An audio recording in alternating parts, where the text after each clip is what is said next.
I'm back. Rodrance for Black and White Network. Well, this is something I've been watching for a while.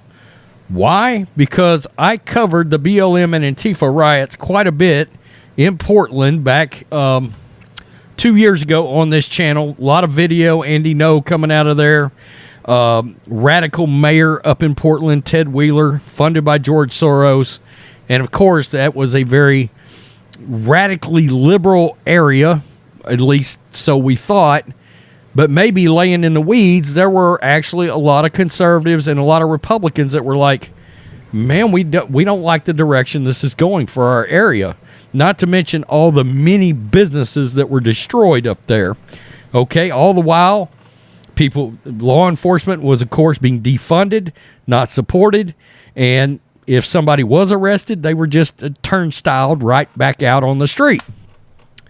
So I've kept my eye on this because there's a governor race going on up there. And maybe about 6 weeks ago, I was made aware that there is a candidate up there that is actually running neck and neck with the Democrat. And you may be like, what? A Republican running against a Democrat in that area right now. And there's a chance the polling continues to come out where the Republican is actually holding a little bit of a lead over a Democrat in an area that's pretty much as radical as California. Okay, let's put it that way. At least in the urban sections, very liberal. Well, people, it seems, they don't like crime. They don't like crime. As Democrats across the country scrambled to get any kind of Black Lives Matter / defund the police shit scrubbed off their websites. And yeah, that's happening right now. They're trying to scrub all that because they realize, holy crap, we're losing moderate Democrats because they don't want to be shot and they don't want to be killed and they don't want all this bad stuff to happen to them or their families. And yeah, even the Democrats. So this is crazy. This is the post-millennial, but I wanted to share this because, like I said, I've been watching it, and I knew I was going to be covering it some if it continued to head in this direction, the closer to election time we got. GOP challenger in Oregon governor's race nearly tied against Antifa-supporting Democrat, according to poll. This is the Republican right here, as you can tell, and I mean in typical radical socialist leftist fashion, this is, of course, the Democrat on the left. I mean, you can just take one look and you're like, yeah, okay. Republican gubernatorial candidate Christine Drazan and her Democratic opponent Tim Kotek are in a statistical tie in a three-way race for Oregon governor 6 weeks out from the November election, according to a new poll. The poll, commissioned by the Oregonian, conducted by Portland firm DHM Research, said that 32% of likely Oregon voters responded that they would vote for Drazan if the election were today, while 31% said they would vote for Kotek, according to the poll. And I mean, this is close. We're talking 32 to 31. But just the fact that a Republican is this far in the ball game is very interesting. Longtime Democratic lawmaker Betsy Johnson, who was running unaffiliated, that's funny, unaffiliated, received 18% of the vote. So she said, shit, I can't run as a Democrat. We look terrible right now. Decided to run as an independent. The poll's margin of error is plus or minus 4%, which puts Drazan and Kotek in the statistical dead heat. This is the troubling part, with approximately 15% of voters remaining undecided. Well, you could look at that two ways. It's either troubling, or it could be a positive that people are even on the fence up there in what was considered a radically liberal area. But it's the same thing with a lot of these quote-unquote Democratic states.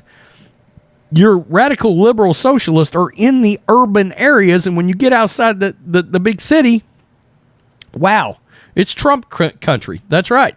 It turns into Trump supporters. That's a thing. Even in Oregon, Drazan, who, if elected, would become Oregon's first Republican governor since 1987. You're talking about Portland was one of the most beautiful cities in the country just years ago. The results were similar to 3 other polls on the governor's race released within the last 4 months, according to 538.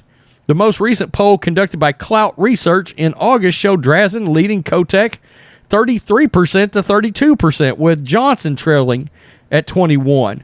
When pollsters forced the voters to choose between only 3 candidates rather than all 5, which include Libertarian Party candidate R. Leon Noble and Constitutional Party candidate Donis Noel Smith, Drazan received 35%, Kotek 33%, and Johnson 21%.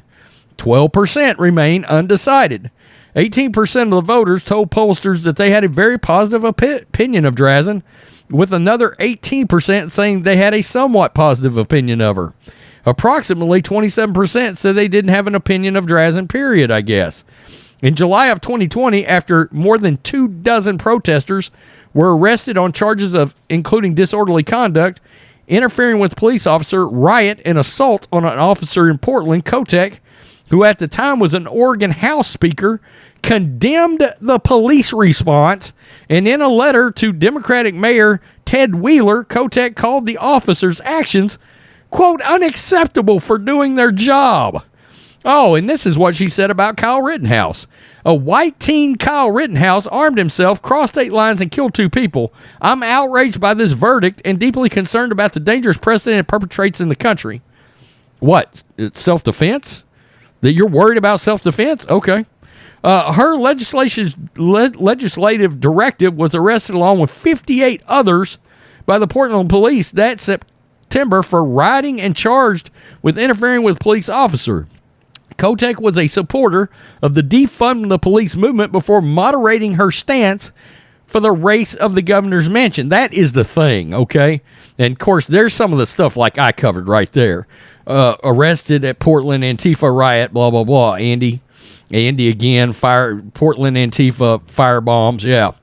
Despite her anti-police and pro-rider rhetoric during the civil unrest of 2020, 13% had a very positive opinion of Kotek and 18% somewhat positive, while only 9% had a positive opinion of Johnson and 26% had a somewhat positive opinion of her. According to the poll, approximately 62% of voters said Oregon is on the wrong track. No shit. While only 25% said the state is heading in the right direction. Boy, you've got to be a lunatic to think that state is headed in the right direction currently. Additionally, 47% of likely voters said that they had a very negative stance of Oregon's current Democratic Governor, Kate Brown, with only 10% holding a very positive view of her. This is despite Democrats significantly outnumbering Republicans in the voter registration in the deep blue state.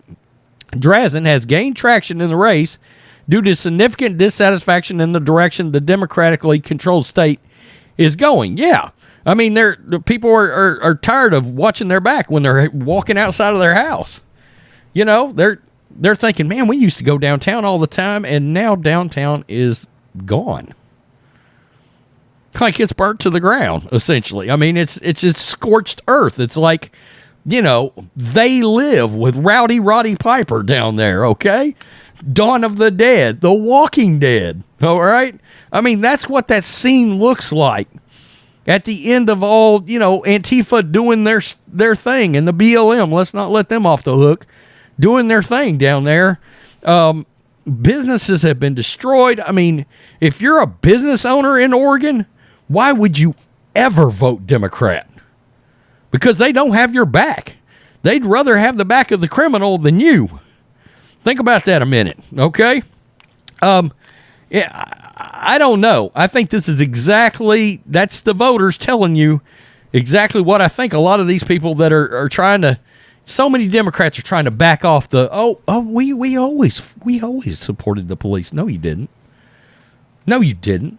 The moment that Fentanyl Floyd took a dive in the ninth, you guys went on a anti-police rampage.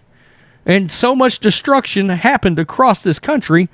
And let's talk about blacks for a minute, because I guarantee you a lot of blacks said, wait a minute, y'all went out in our communities and burnt our own communities down and killed our own people. And never mind, urban warfare is still going on, and Black Lives Matter is nowhere to be seen, and all these Democrats wrapped their arms around and or donated money to them, and then they found out the money didn't even go where they thought it was going. Instead, it was going to political figures and Patrice Cullors' pockets. This is the byproduct of that. This is the byproduct of that is Drazan actually being in play to win as a Republican. And I don't know, she may be a moderate Republican for all I know. And I would guess to even have a chance you'd need to be. But a moderate Republican that supports the police is going to be a damn sight better than any of these alternatives. I'm telling you. You know, I know somebodies that live in Illinois. And I can tell you right now, you get out of Chicago, boom, it's Trump country everywhere. It's that same way in Oregon. Go look at registered Republican voters up there. I mean, yeah, it's heavily Democrat, but there's still a hell of a lot of Republicans up there. We're talking like 1.5, 1.7 million or something like that. You know, at least registered. Who knows now?